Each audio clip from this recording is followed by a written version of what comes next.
కాళ్లలో నొప్పి, నరాల వాపు వంటి లక్షణాలతో బాధపడుతున్నారా? వెరికోస్ వెయిన్స్ లో అత్యాధునిక చికిత్స ఏవిస్ వాస్కులర్ సెంటర్. నమస్తే రమగారు. నమస్తే జయ. రమగారు, బాలమిత్ర, చందమామ ఈ కథలన్నీ చెప్పుకుంటూ ఉండేవాళ్ళం మనం. చాలా రోజులు అయిపోతుందండి, డిస్కషన్స్ ఎక్కువైపోయినాయి మనకి. ప్లస్ సిరీస్లు వెళ్తున్నాము. మరి వాటి నుంచి ఏదైనా ఒక కథ చెప్తారా? పిల్లలకి చెప్పడానికి బాగుంటుంది. మామూలుగా పిల్లలు పనులు చేయరు చాలామంది. ఏ పని చెప్పినా నేనే చేయాలా, వాడికి చెప్పచ్చు కానీ తమ్ముడినో చెల్లెలనో చూపిస్తారు. రేపు చేస్తా మాపు చేస్తా అంటారు. అది చిన్నప్పుడు అలవాటైతే పెద్దవాళ్ళు అయ్యాక కూడా వాళ్ళు ఏ పని చేయకుండా ఉంటారు. భార్యలు, మగపిల్లలైతే భార్యలకు సహాయం చేయరు, ఆడపిల్లలైతే పని ఎలా ఎగ్గొట్టాలా అని చూస్తారు. పని చేయడం ఇష్టం ఉండదు, హౌస్ హోల్డ్ వర్క్స్ చేయడానికి ఇష్టపడరు. అందుకని పిల్లలకి చిన్నప్పటి నుంచి పనులు గిన్నెలు అలవాటు చేయాలి. గారాబం ఉన్నా సరే, ఎంత గారాబం ఉన్నా వాడి పని వాడు చేసుకోవాలి. కంచం పెట్టుకోవటం, కంచాలు తీయటం, వాడి కంచం వాడు అన్నం తిన్న ప్లేట్ తీయాలి, టిఫిన్ ప్లేట్ తీయాలి, పాల గ్లాస్ పట్టుకెళ్ళిస్తే మళ్ళీ తీసుకెళ్ళి వాడే సింకులో పెట్టాలి లేదా కడిగి పెట్టాలి. ఇట్లాంటి అలవాట్లు చేయండి పిల్లలకి. అవునండి. అయితే ఈ పని అలవాటు లేని వాళ్ళు, పని ఎగ్గొట్టి తిరుగుదాం అనుకునేవాళ్ళు, అలాంటి వాళ్ళ మీద ఒక చిన్న దయ్యపు కథ. పూర్వం ఒక ఊళ్ళో ఒక అవ్వ మనవడు ఉండేవాళ్ళట. ఈ అవ్వ మనవడు ఏంటంటే, ఈ అవ్వ చాలా పాపం కష్టపడి పిల్లాడిని పెంచింది. కొడుకు కోడలు చనిపోయారు పిల్లవాడు చిన్నప్పుడే. దాంతో కొంచెం ముద్దుగా చూసేది. వాడు ఎక్కడ కూర్చుంటే అక్కడే అన్నం పెట్టి, ఎక్కడ పడుకుంటే అక్కడే వాడికి పక్కేసి అలా చేసేది. మొదట్లో ముద్దు, పాపం అమ్మ నాన్న లేని పిల్లవాడు కదా, కొన్నాళ్ళు నడిచింది. క్రమంగా ఈ అబ్బాయి ఏంటంటే ఏ పని చేయకుండా అవ్వ పెడితే తినడానికి అలవాటు పడ్డాడు. ఎప్పుడైనా ఏదైనా బలవంతంగా ఒక పని చేయిస్తే, ఏ పొలం పనో చేయిస్తే మళ్ళీ 3-4 రోజుల దాకా నాకు అది నొప్పి ఇది నొప్పి అనేవాడు, పని మానేసేవాడు.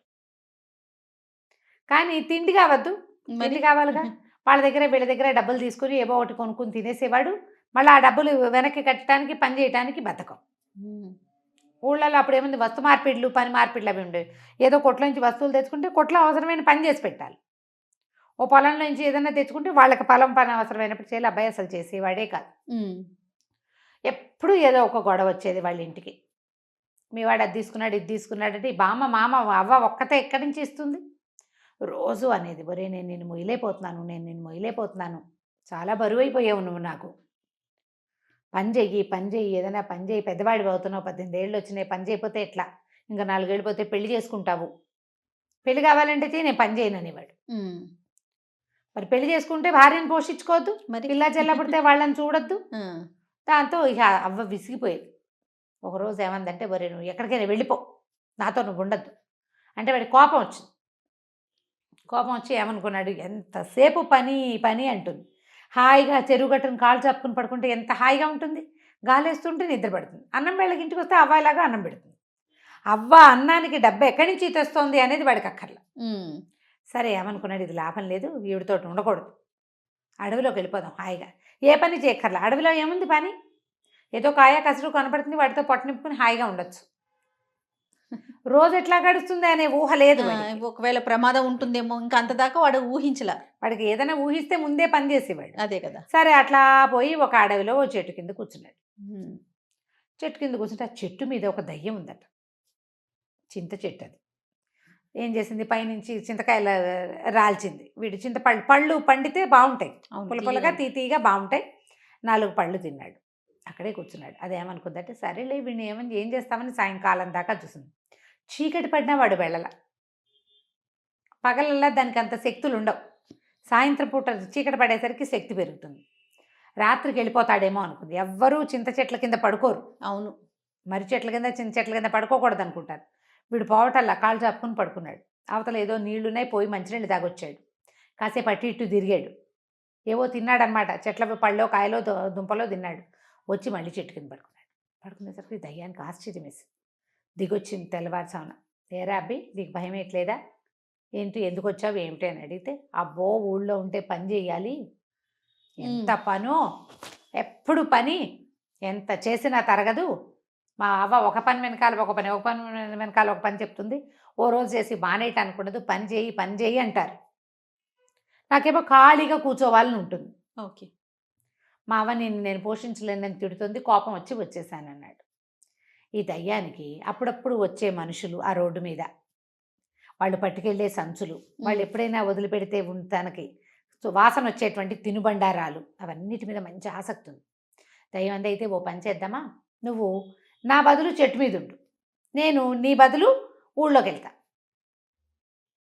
నాకు కూడా చూడాలంది, నాకు ఖాళీగా ఉండాలని లేదు, ఎవరు వస్తారా కాలక్షేపానికని చూస్తూ ఉంటాను నేను ఎంతసేపు. నువ్వు కనపడ్డావు రాత్రి నుంచి సరదాగా బాగోదు, ఎవడో ఒకటి మనిషి తిరుగుతుంది వాడి కేసు చూడడం, నాకు ఆ మనుషుల్ని చూడడం ఇష్టం, కావాలంటే పని చేస్తాను అనేసరికల్లా సుశీలుడు బాగానే ఉందనుకున్నాడు కుర్రాడు, బాగుంది ఈ పని చేద్దాం అనుకున్నాడు. సరే దయ్యానికి ఎలా నువ్వు నేను ఎలా అవుతావంటే ఏముంది, రేపు పొద్దున్నే నేను దయ్యం రూపంలో నుంచి బయటకు వచ్చేస్తాను, నీ బాడీలోకి వస్తా, నువ్వు నాలాగా మారిపోదు కానీ, నాకు తెలుసు ఆ విద్య. కాకపోతే ఏంటంటే నువ్వు వచ్చి అడిగితేనే ఇస్తా బాడీ, ఎవరు చెప్పినా నేను నా బాడీ నీకు ఇవ్వను. మనం మార్చుకోలేం, మనం ఒకళ్ళకొకళ్ళు ఒప్పుకోవని మార్చుకోవాలి.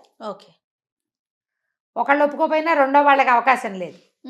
అంటే వీడేమనుకున్నాడు, ఏముంది మనకి చెట్టు మీద ఉండొచ్చు హాయిగా, తిండక్కర్లా గిండక్కర్లా, ఇప్పుడు తిండెట్లా అన్న భయం వస్తుంది మనుషులైతే. నాకేం భయం, హాయిగా చెట్టు మీద పడి ఉంటామే కదా, పని పాటల కన్నా హాయిగా పడుకోవచ్చు కామీగా అనుకొని బాడీ మార్చుకోవడానికి ఒప్పుకున్నాడు కుర్రాడు దయ్యము ఇద్దరు కలిసి బాడీ ఎక్స్చేంజ్ చేసేసుకున్నారు. ఒకళ్ళు ఇటు అటు అటు ఇటు మారిపోయారు. దయ్యమేమో సుశీలు కుర్రాడుగా మారిపోయింది, ఆ సుశీలుడేమో దయ్యంగా మారిపోయాడు. పోయి చెట్టు ఎక్కి కూర్చో, అబ్బా ఎంత హాయిగా ఉంది, లైట్గా బట్టలు కూడా అక్కర్లేదు, ఏ చెట్టు మీద కావాలంటే ఆ చెట్టు మీద చేయమని వెళ్ళిపోవచ్చు, ఎక్కడ కావాలంటే అక్కడ పడుకోవచ్చు, పక్క వేసుకోవాలి కిక్కేసుకోవాలి, గోల లేదు, అన్నం వండుకునే పని లేదు, తలకాయ దూకోవాలి, ఈ ఘోషలు లేవు, మురిగ్గా ఉన్నావు అనేది మా అమ్మ, స్నానం చేయలేదు, స్నానానికి కూడా బతకమే బడికి, హాయిగా ఉందని చింత చెట్టుకు తోక వెళ్ళాడేసుకుని కూర్చున్నాడు. ఓకే, ఈ కుర్రాడి వేషంలోకి వచ్చిన దయ్యము దానికి ఎంత ఎక్సైటింగ్గా ఉందో, నడుస్తుంటే మహా బాగుంది. అంతకుముందు గాలితో తేలిపోకుంటూ ఉండేది, ఇప్పుడు చక్కగా స్థిరంగా నడుస్తుంది. వెళ్ళి చెరువు దగ్గర నిలబడి చూసుకుంది, అచ్చు ఇందాక వచ్చిన కుర్రాడి లాగానే ఉంది. తను చాలా సంతోషించి సరే వీళ్ళు ఎలాగా గుర్తులు అన్నీ తెలుసుకుంది. వీణ్ణే అడిగింది, అలా గుర్తుల ప్రకారం ఇంటికి వెళ్ళిపోయింది. అవ్వ ఊరు నాయన వచ్చావా, ఎక్కడికి పోయావురా రాత్రంతా, దాదా సర్ది తాగుతూ కానీ అని ఇచ్చింది. ఇచ్చేసరికి అలా మాట్లాడకుండా పుచ్చుకుంది దయ్యం. అది ఎన్నేళ్ళయిందో చచ్చిపోయి, దయ్యంగా ఉంది, ఫుడ్ లేదు, హాయిగా ఆ సర్ది అన్నం తిని ఉల్లిపాయలు పచ్చిమిరపకాయలు కొరుకుని తింటుంటే అమ్మ ఎంత ఆనందమో, ఎంతో బాగుంది. తర్వాత మా అమ్మ వాళ్ళ అవ్వ అడిగింది, ఏరా పక్కింటి కామంత్ గారికి పని ఉందిట్రా, నేను వెళ్తానంటే నేను కూడా వస్తానన్నాడు. ఆశ్చర్యపోయింది, ఏమిటి వీడు వస్తానంటున్నాడు అని. అంతకుముందు నువ్వు అనేవాడు, ఆవతో పాటు పొలం పనిలోకి వెళ్ళాడు, చాలా పని చేశాడు, అన్ని పనులు అందరితో పాటు. సాయంత్రం ఇంటికి వచ్చాక ఎంత బాగా నిద్ర పెట్టిందో, అది దయ్యంగా ఉన్నప్పుడు దానికి నిద్రే తెలియదు, హాయిగా పడుకుని నిద్రపోయాడు. వాళ్ళ అవ్వ కూడా సంతోషించింది. వాళ్ళ తోలంలో పనిచేశాడా, ఇక రోజు పని చేయడానికి వెళ్ళటం మొదలుపెట్టాడు. ప్రతిరోజు వెళ్తుంది ఆ దయ్యం పనిలోకి, చక్కగా పొద్దున్న తినేస్తుంది, సాయంత్రం తినేస్తుంది, హాయిగా పడుకుంటుంది, చక్కగా స్నానం చేయొచ్చు, చెరువులో ఎంతసేపు అయినా ఈత కొట్టచ్చు. అంతకుముందు కూడా ఈత కొట్టేది, దానికి ఇష్టం ఈత, కానీ దయ్యపు బాడీతో ఈత కొడితే ఒంటికి నీళ్ళు అంటావు కదా, ఆ సరదా తీరిపోతుంది. ఇప్పుడు చక్కగా యాక్టివ్గా తయారైపోయింది ఆ కుర్రాడు రూపంలో. అక్కడ ఉన్నాడుగా కుర్రాడు మనవాడు, చెట్టు మీద 3-4 రోజులు హాయిగా ఉన్నాడు. తర్వాత ఇంకా విసుగు పుట్ట మొదలెట్టింది, ఏమిటి ఏమీ పని లేకుండా ఎలా ఉంటాం. అంతకుముందు ఎంత చేయకపోయినా కొంత పని చేసేవాడు, ఈ గిన్నె తీసి అక్కడ పెట్టు, ఆ చెంబు తీసి ఇక్కడ పెట్టు, ఆ కట్టలు పట్టుకురా, ఈ పొయ్యి వెలిగించు, పొయ్యి దగ్గర కూర్చో, ఏదో చెప్పేది, ఏదో అప్పుడప్పుడు స్నానం చేసేవాడు, ఎవరింటికైనా వెళ్ళేవాడు, ఎవరితోటైనా మాట్లాడేవాడు. ఈ బాడీతో ఏముంది, ఎవరితో మాట మంతి, వీడు కనపడగానే అందరు లేచక పారిపోతారు. అదే కదా, విసుకొచ్చేసింది. ఒక 5-6 రోజులు 10 రోజులు గడిచేసరికల్లా ఎగురుకుంటూ పోయి తన ఇంటికి వెళ్ళాడు. అక్కడ పడుకుని ఉన్న ఈ కుర్రాడిని చూసి, కుర్రాడి రూపంలో పడుకున్న దయ్యాన్ని చూసి, మన ఇద్దరం బాడీ మార్చుకుందాము, నేను ఉండలేకపోతున్నాను అక్కడ అనేసరికల్లా ఈ దయ్యం అంది, నేను హాయిగా ఉన్నా, నాకు కూడా అనిపించాలి బాడీ మార్చుకోవాలి, నాకు ఇప్పుడు అనిపించట్లా, నాకు పని చేస్తేనే బాగుంది, పని చేస్తేనే జీవితం బాగుంటుంది, నేను చచ్చినా నా బాడీ నీకు ఇవ్వనంది. ఏం చేస్తాడు ఆ కుర్రాడు, అయ్యో ఏడుపు మొహం పెట్టుకుని పోయాడు. మా అమ్మని చూస్తే బాధగా ఉంది బడికి, మా అమ్మ అవతో ఉండలేకపోతున్నాను, 10 రోజులు అయిపోయింది అవ్వని చూసి, అటు ఇటు తచ్చట్లాడి, పైగా ఈ దయ్యాలు అవి తిరుగుతుంటే కుక్కలు పిల్లులు తెగ మురుగుతాయి, కుక్కలు వెంట పడతాయి, ఏదో కుక్కను తోలేస్తున్నారు కానీ ఏం జరిగిందో ప్రజలకు తెలియటల్లా. సరే ఏం చేస్తాడు, ఎగురుకుంటూ పోయాడు వాడు. ఈ లోపల ఇలా 10-15 రోజులు గడిచాక ఏమైంది, ఓ కామంద్ గారు ఒక ఆయన వచ్చి ఎవరిని అడిగాడు, నీ మనవడు ఏడి అని. ఇప్పుడే పొలం పనికి వెళ్ళాం, వచ్చాము ఇప్పుడే, ఇదిగో మా మనవడు అని అనేసరికల్లా, ఏరా నువ్వు 10 రూపాయలు తీసుకున్నావు అప్పుడెప్పుడో, నా 10 రూపాయలు నాకు ఇవ్వు అన్నాడు. అనేసరికల్లా వీడికేం తెలుసు, దయ్యం కదా ఇది, నాకు తెలియదు అనబోయాడు. అనబోయేసరికల్లా వాళ్ళ అవ్వంది, బాబు నా దగ్గర కొడితే కూడా రూపాయి లేదు, 10 రోజుల నుంచి నా మనవడు నాతో పనిలోకి వస్తున్నాడు, సాయంత్రం అయ్యేసరికల్లా వాళ్ళు బియ్యం ఇస్తున్నారు, హాయిగా అన్నం వండుకుని తింటున్నాం. రూపాయి లేదు. వాడు ఎట్లా ఇస్తాడో వాడు మీరు తెలుసుకోండి, నాకు తెలీదు. ఏ రోజుకు ఆ రోజు మేము తెచ్చుకుని వండుకునే పరిస్థితి నాది. వాడు ఆ 10 రూపాయలు ఏదైనా చిత్తుకాయ ఆటలు పిచ్చాట్లు ఆడేశాడా, తినేశాడా నాకు ఏం చేశాడో తెలీదు. అక్కడి నుంచి వాళ్ళు బయటికి లాక్కొచ్చారు. వీడికి ఏం తెలుసు, ఈ దయ్యంలో రూపంలో కుర్రాడికి పని చేయడం తెలుసు. నేను పని చేస్తానన్నాడు. పని చేస్తానంటే పని చేసి ఎప్పటికి 10 రూపాయలు తీరుస్తావు, పని చేస్తే రోజుకు వచ్చేది పావలా అర్ధ. అక్కడి నుంచి వాళ్ళు అన్నారు, ఏంటి వేషాలు వేస్తున్నావా, ఇదివరకు లేదు ఇప్పుడు పని చేస్తానంటావు అని చెప్పేసి 2 పీకారు. కొట్టేసరికి ఒకళ్ళు 2 దెబ్బలు కొట్టేసరికి మిగిలిన వాళ్ళకి ఒక ఉద్రేకం వస్తుంది. చెట్టు కట్టేయండి రా, చెట్టు కొట్టేసి కొట్టండి రా వెండి అన్నారు. చెట్టు కట్టేసేసారు. కట్టేసి ఫటా కొట్టేశారు. దయ్యానికి అనిపించింది, అమ్మ వీళ్ళు కొడుతున్నారేమిటి, ఇలాంటిది ఒక ఘటన జరుగుతుందని తెలియదు దానికి. బాగా దెబ్బలు తిన్నాక నువ్వు రేపటి నుంచి పనిలోకి రావాలని చెప్పి వెళ్ళారు. పనికి రావాలి, దెబ్బలు తిన్నాడు. అక్కడి నుంచి దేవుడా రావుడా జీవుడా అని ఎట్లాగొట్లా పని చేయటం మొదలుతాయి. ఈ లోపల ఇంకొకళ్ళు వచ్చారు. మా దగ్గర రూపాయి తీసుకున్నాడు. 10 రూపాయలు తీసుకున్న వాళ్ళు 25 దెబ్బలు కొడితే రూపాయి తీసుకున్నవాడు ఎన్నో కొన్ని కొట్టాలి కదా. అక్కడి నుంచి భయం వేసేసింది వీడికి. ఓరు నాయనో ఈ దెబ్బలు ఎవడు తింటాడు, పరిగెత్తుకుంటూ పోయాడు ఆ సుశీల్ దగ్గరికి. కుర్రాడు అక్కడ ఉన్నాడు కదా చెట్టు మీద.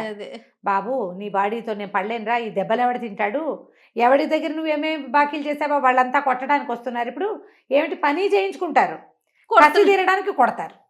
నా వల్ల కాదు, నీ శరీరం నువ్వు తీసుకో, నా బాడీ నాకు ఇచ్చేసి అనగానే అప్పటికి 20 రోజుల నుంచి విసిగిపోయి ఉన్నాడు ఆ సుశీలుడు. ఎప్పుడెప్పుడు వెళ్ళి అవ దగ్గర పడిపోదామా అని ఉంది. ఖాళీగా ఉండటం మంచిది కాదు అని తెలిసిపోయింది. అన్నీ కనపడతాయి పదార్థాలు. దయ్యాలు ఏం తింటాయి, ఆహారం అవసరం లేదు కదా. కంటికి నచ్చిన ఏ పదార్థము తినడానికి ఉండదు, పాడు చేయగలదు దయ్యం, తిండి ఉండదు. వెంటనే బాడీ స్విచ్ అయిపోయాయి. దయ్యం పోనీలే ఎప్పుడో ఒకసారి సరదాగా చూసాం కదా, ఎప్పుడైనా వచ్చి నన్ను పలకరించు, బాయ్ బాయ్ అని చెప్పేసింది, చిటకేసింది. ఈ సుశీలుడు పరిగెత్తుకుంటూ వెళ్ళి అవ్వని కావలించుకున్నాడు. అవ్వా అని ఆవిడ ఆశ్చర్యపోయింది. రోజు ఇక్కడ ఉండేవాడు ఎందుకు కావలించుకుంటున్నాడో తెలియదు. ఇవాళ నుంచి నేను శ్రద్ధగా పనిచేస్తా, బాకీలు తీర్చేస్తాను అని చెప్పి ఆ రోజు నుంచి ఏదో పనికి వెళ్ళటం కాకుండా శ్రద్ధగా కొన్ని పనులు నేర్చుకుని మెల్లిగా డబ్బులు సంపాదించుకొని తనకు చేసిన పాత బాకీలన్నీ తీర్చేసాడు. ఆ తర్వాత నిదానంగా జీవితంలో కుదురుకున్నాడు. పని చేసిన వాడిదే జీవితం, అంతే. పని అనేది ఇతరులకి సహాయమే కాదు, నీకు కూడా. ఖాళీగా ఉండటం, ఏమీ చేయకుండా ఎంతసేపు ఇట్లా నొక్కుంటూ కాలక్షేపాలు చేయటం, ఇది బ్యాడ్ ప్రాక్టీసు. మగపిల్లల్ని పని చేయించకూడదు, పెళ్ళాలు వచ్చి పని చేస్తారు లాంటి దిక్కుమాల ఉద్దేశాల్లో ఉండకండి. పనులు అలవాటు చేయండి పిల్లలకి, వాళ్ళ పని వాళ్ళు చేసుకోవటం కనీసం. రైట్. ఇతరులకు సహాయం చేయటం 2వ పాయింట్. ఇవి నేర్పించాలి. సోమరిపోతులు కాకుండా ఉంటారు. ఈ కథని ఇంకా సరదాగా ఇంకా వాళ్ళకి నచ్చేలాగా చెప్పుకోవచ్చు మీరు. రైట్. చాలా బాగుంది రమ్మగారు. నమస్తే. నమస్తే జయ.